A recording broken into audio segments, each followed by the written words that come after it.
So നമ്മൾ അങ്ങോട്ട് പോയ ഗ്യാപ്പിൽ ചേസ് എടുത്ത് വണ്ടിക്കകത്ത് വെച്ചായിരുന്നു കേട്ടോ. കണ്ടല്ലോ, ഫുൾ ചേസ് ഇരിപ്പുണ്ട് അപ്പാച്ചയുടെ. അപ്പം ക്ലീൻ നീറ്റായിട്ട് ഇരിപ്പുണ്ട് നമ്മൾ ചെറുക്കൻ. ഇത് തന്നെ പറഞ്ഞു എൻ്റെ അടുത്ത്, വണ്ടി ഇനി വേണ്ടെന്നുള്ളത് തന്നെ. So hey guys, you are watching T V motomotives YouTube channel. പ്രിയമുള്ളവരോട് എല്ലാവർക്കും സ്വാഗതം. അപ്പോൾ നിങ്ങൾ തമ്മിൽ കണ്ട പോലെ ഇന്ന് നമ്മുടെ വണ്ടി കുറേ നാളെ നമ്മുടെ കയ്യിലോട്ട് കിട്ടുവാണ്. രാവിലെ ഷോറൂമിൽ നിന്ന് വിളിച്ചു. സംഭവം ശരിക്കും പറഞ്ഞു കഴിഞ്ഞാൽ ഇന്നല്ല, മൺഡേ ആണ് കിട്ടേണ്ടത്. പക്ഷേ നാളെ ഒരു ടി വി എസിൻ്റെ ഒരു റൈഡറും കണ്ടക്ട് ചെയ്തിട്ടുണ്ട്. സോ അത് കാരണം ഇന്ന് തന്നെ വണ്ടി തരാമെന്ന് പറഞ്ഞു. നാളത്തേക്കിനും കൂടെ അങ്ങനെ അഡ്ജസ്റ്റ് ചെയ്ത് തരാമെന്ന് പറഞ്ഞു. അപ്പോൾ പ്രോബ്ലം ഒന്നുമില്ല. അപ്പോൾ രാവിലെ തന്നെ ഞാൻ ജെബിജാനെ വിളിച്ചു.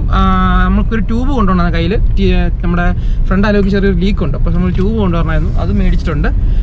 അവിടെ ഷോറൂമിൽ വണ്ടി വാഷ് ചെയ്ത് പോളിഷ് ചെയ്ത് വെച്ചിട്ടുണ്ടെന്ന് പറഞ്ഞു. ഞാൻ സർവീസ് കൂടെ ചെയ്യാൻ പറഞ്ഞിട്ടുണ്ട്. അപ്പോൾ അതൊക്കെയാണ് പരിപാടി. അപ്പം നമ്മുടെ നിന്നുള്ളത് ബില്ലും ഉണ്ട്, അതിന് പുറകിൽ നമ്മുടെ മെക്കുമോനുണ്ട്. അപ്പം ഇതാണ് പരിപാടി.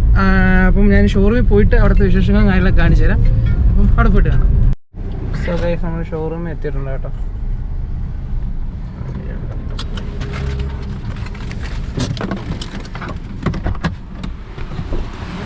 അപ്പം ഹെൽമെറ്റും കാര്യങ്ങളൊക്കെ എടുക്കണം. എടാ, ഹെൽമെറ്റ് തിരിച്ചു വന്നെടുക്കാം, നമുക്ക് ഹെൽമെറ്റ് പോയിട്ട് വരാം. അപ്പം ഇനി ഷോറൂമിലോട്ട് പോയിട്ട് അവിടുത്തെ എന്താ കാര്യങ്ങളൊക്കെ നോക്കണം. നോക്കിയിട്ട് നമുക്ക് വരാം. കഴിഞ്ഞില്ല അവിടെ. സോ ഗൈസ്, വണ്ടി ഒന്ന് ഞാൻ ജസ്റ്റ് കാണിക്കാവേ.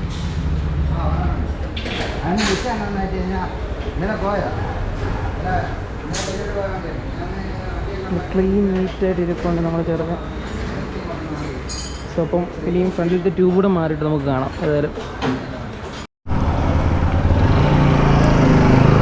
പുള്ളി ഓടിച്ചു നോക്കാൻ പോകാൻ തോന്നുന്നു. കഴിഞ്ഞു, തിങ് ഫിനിഷ്ഡ്. അപ്പോൾ വണ്ടിയുടെ പരിപാടിയെല്ലാം കഴിഞ്ഞിട്ട് പുറത്തുകൊണ്ട് വെച്ചിട്ടുണ്ട് കേട്ടോ. പക്ഷെ ഗ്രിപ്പല്ല. സോ അപ്പം ഒത്തിരി നാൾ, 7 മാസത്തെ ഗ്യാപ്പ് കഴിഞ്ഞിട്ട് നമ്മുടെ സൈഡിൽ നമ്മൾ ഓടിക്കാൻ പോകും കേട്ടോ. ശരിക്കും പറഞ്ഞു കഴിഞ്ഞാൽ, ഓ ഗോഡ്, സത്യം പറഞ്ഞു കഴിഞ്ഞാൽ എൻ്റെ ഹാപ്പിനെസ് എന്നാന്ന് എനിക്ക് പറയാൻ പറ്റാത്ത അവസ്ഥയാണ്. എത്ര നാളത്തെ വെയിറ്റിംഗ് ആണെന്നറിയുന്ന സെറ്റായി കിട്ടാനായിട്ട്.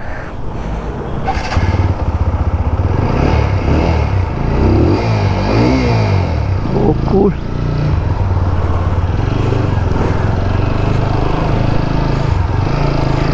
ഒരു മാറ്റമില്ല നമ്മളെ വെച്ചിട്ട്.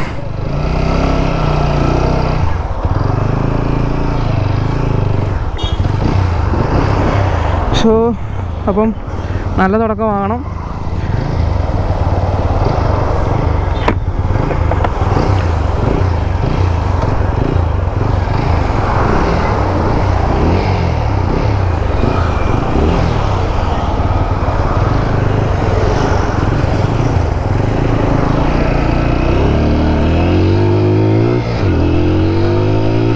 പെട്രോൾ ഇല്ലാത്തതിൻ്റെ ചെറിയൊരു മിസ്സിങ് മാത്രം കാണിക്കുന്നുണ്ട്.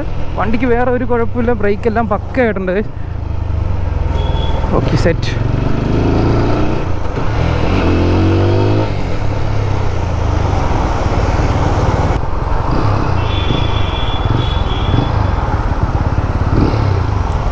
ഓക്കെ,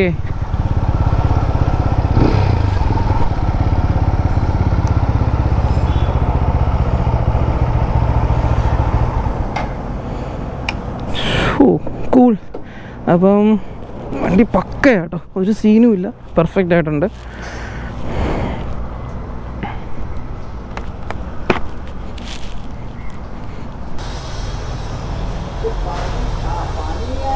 നമ്മുടെ സ്റ്റമ്പല്ലേ ഇന്നൊരു. സോ നമ്മുടെ സ്റ്റമ്പ്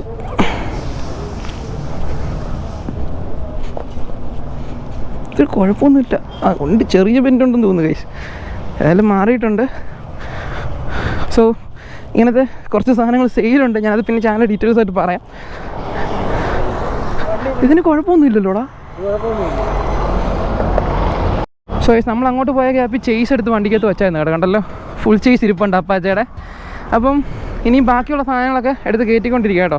അപ്പോൾ മുഴുവൻ സാധനം കയറ്റിയിട്ട് നമുക്ക് വണ്ടി എടുത്തിനോട് തെറിക്കുക എന്നുള്ളതേ ഉള്ളൂ. അപ്പം ഞാൻ ബാക്കി ഇനിയുണ്ട്, ഹെഡ്ലൈറ്റ് സാധനം എല്ലാം ഉണ്ട്. അപ്പം നമുക്ക് ബാക്കിയുള്ള കയറ്റിയിട്ട് ഞങ്ങൾക്ക് കാണിച്ചു തരാം. സോ വണ്ടിയുടെ പണി മുഴുവൻ കഴിഞ്ഞിട്ടുണ്ട് കേട്ടോ. അങ്ങനെ ഒഫീഷ്യലി വണ്ടി നമ്മുടെ കയ്യിൽ തരുക. നേരത്തെ നമ്മൾ ജെബിൻ ചേട്ടനാണ് കേട്ടോ ആദ്യം മുതലുള്ള എല്ലാ പരിപാടിയും നോക്കിയത്. പിന്നെ ചേട്ടൻ്റെ പേരെന്നാ ചേട്ടാ? അരുൺ. ചേട്ടനല്ലേ മൊത്തം പണിത്?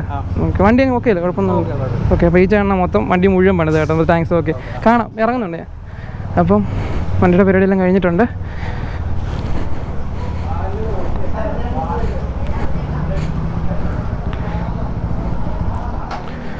സോ ഗൈസ്, അപ്പം ചേട്ടാ കാണാം, നാളെ രാവിലെ റൈഡിന് വരുമ്പോൾ കാണാം. ഓക്കെ, അപ്പം ഞാൻ വിട്ടേക്കുവാ. ഓക്കെ സെറ്റ്, ഞാൻ വിളിക്കാം, എത്തിയിട്ട് വിളിക്കാം.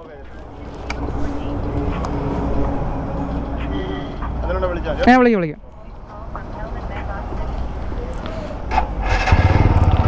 ഓക്കെ ഏട്ടാ.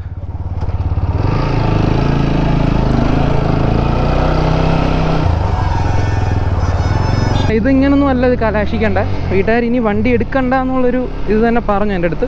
വണ്ടി ഇനി വേണ്ട എന്നുള്ളത് തന്നെ പറഞ്ഞായിരുന്നു. ഞാൻ പിന്നെ സംസാരിച്ച് ഹാൻഡിൽ ചെയ്താണ് ഈ ഒരു ലെവൽ വരെ എത്തിച്ചത്. അപ്പം ഇനിയൊരു തീരുമാനമുണ്ട്.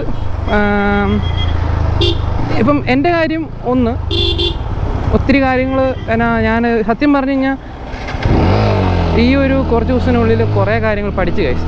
അപ്പോൾ ഞാൻ പറയുന്നത് വണ്ടി ഇടിച്ചു കഴിഞ്ഞാൽ ഉള്ളതല്ല. ഇപ്പോൾ വണ്ടിയല്ലേ നമുക്ക് പിന്നെ പണിയാം, കുഴപ്പമില്ല. ഇപ്പോൾ ക്ലെയിം ആണെങ്കിലും ഇപ്പോൾ ക്ലെയിം കൊടുത്തു കഴിഞ്ഞാൽ ഫുൾ വണ്ടി എനിക്ക് പണിത് കിട്ടി. അപ്പം അതിനകത്തൊന്നും ഒരു കാര്യമില്ല ഗൈസ്. അപ്പം ഞാൻ പറയുന്നത് ഇത്രേ ഉള്ളൂ, വണ്ടി ഇടിച്ചു കഴിഞ്ഞാൽ നമുക്കുണ്ടാകുന്ന മെൻ്റൽ പ്രഷർ ഉണ്ട്. അത് നമുക്ക് അതിൽ നിന്ന് പുറത്തോട്ട് വരിക എന്ന് പറഞ്ഞു കഴിഞ്ഞാൽ ഭയങ്കര ബുദ്ധിമുട്ടായിട്ടുള്ള കാര്യമാണ്. സോ എല്ലാവരും അത് മാത്രം മൈൻഡിൽ വച്ചിരിക്കണം. കാരണം ഒരു വണ്ടി ഇടിച്ചു കഴിഞ്ഞാൽ അതുകൊണ്ടുണ്ടാകുന്ന സമയനഷ്ടം, മെൻ്റൽ പ്രഷർ, അങ്ങനെ കുറേ കാര്യങ്ങളുണ്ട്. അപ്പോൾ അതൊക്കെ ശരിക്കും പറഞ്ഞാൽ അനുഭവിച്ചാലേ നമുക്ക് മനസ്സിലാകത്തുള്ളൂ. ശരിക്കും പറഞ്ഞു കഴിഞ്ഞാൽ അതാണ് അതിൻ്റെ സത്യാവസ്ഥ. ഇപ്പം എൻ്റെ കയ്യിൽ സയ കിട്ടി, ഞാൻ ഇപ്പോൾ വീട്ടിൽ പോയിട്ട് പറയുക, അമ്മ വണ്ടി കിട്ടിയല്ലോ, ഇനിയിപ്പോൾ എന്താ? അങ്ങനല്ല. കാരണം ഈ ഒരു വണ്ടി ഇല്ലാത്തതുകൊണ്ട് കഴിഞ്ഞ ലാസ്റ്റ് ഒരു 4-5 മാസം ഞാൻ അനുഭവിച്ച പാട്, കുറേ ഓപ്പർച്യൂണിറ്റീസ് മിസ്സായി, കുറേ പരിപാടികൾ മിസ്സായി. ഇതൊന്നും പോരാഞ്ഞിട്ട് ഞാൻ പോകേണ്ട പല റൈഡുകൾ മിസ്സായി, ഞാൻ ആഗ്രഹിച്ച പല റൈഡുകൾ മിസ്സായി. അപ്പോൾ അങ്ങനെ കുറേ കാര്യങ്ങളുണ്ട്. അപ്പോൾ ഇതൊക്കെ മനസ്സിൽ വെക്കണം, വച്ച് വേണം ഇനി മുന്നോട്ട് പോകാനായിട്ട്. ഇനി പഴയ പോലെ ഞാൻ വ്ളോഗിനോട്ട് തിരിച്ചു വരും, അറിയാം കത്തി വെക്കുവാന്ന്. പക്ഷേ ഇതെല്ലാവരും മനസ്സിലറിഞ്ഞിരിക്കേണ്ട കുറച്ച് കാര്യങ്ങളാണ് കേട്ടോ. അപ്പം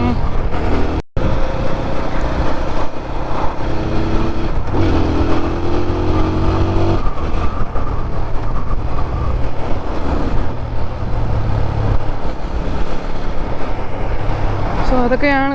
ഒത്തിരി കാര്യങ്ങൾ പറയാനൊക്കെ ഉണ്ടായിരുന്നു. പക്ഷെ വണ്ടി കിട്ടിയപ്പോഴത്തേക്ക് എനിക്ക് ഒന്നും വായിന്ന് വരുന്നില്ല. സത്യം പറഞ്ഞു കഴിഞ്ഞാൽ ഞാൻ സിമ്പിളി പറയുകയാണെങ്കിൽ ഞാൻ ഒത്തിരി ഹാപ്പിയാണ്. അത് മാത്രമേ എനിക്ക് പറഞ്ഞത്. ആ ചെറിയൊരു മിസ്സിങ് മാറി കേട്ടോ.